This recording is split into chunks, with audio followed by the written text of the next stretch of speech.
जय श्री राम। स्वागत है आपके अपने चैनल श्री हरि में। जिन्होंने चैनल को सब्सक्राइब नहीं किया तो प्लीज़ चैनल को सब्सक्राइब कीजिए और बने रहे हमारे साथ।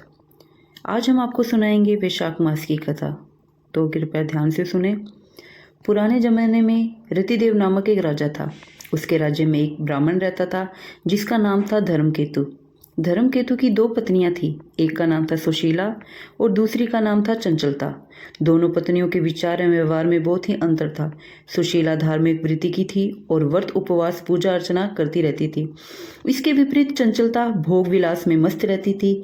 वह शरीर के श्रृंगार पर ही अधिक ध्यान देती रहती थी। किसी व्रत उपवास या पूजा अर्चना से उसका कोई लेना देना नहीं था। कुछ दिनों के बाद धर्मकेतु की दोनों पत्नियों की संतान हुई। सुशीला के एक पुत्री हुई और चंचलता के एक पुत्र को जन्म दिया।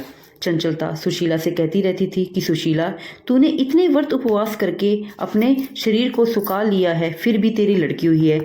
मैंने कोई व्रत उपवास या पूजा अर्चना नहीं की, फिर भी पुत्र को जन्म दिया। कुछ दिन तक तो सुशीला सुनती रही, पर जब अति हो गई तो उसे बड़ा ही दुख हुआ। उसने गणेश जी की आराधना की। गणेश जी प्रसन्न हुए तो उनकी कृपा से सुशीला की पुत्री के मुंह से बहुमूल्य मोती मूंग निकलने लगे। एक रूपवान पुत्र भी उसने जन्म दिया।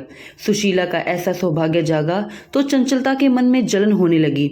उसने सुशीला की बेटी को कुएं में गिरा दिया, पर सुशीला पर तो भगवान गणेश जी की कृपा थी।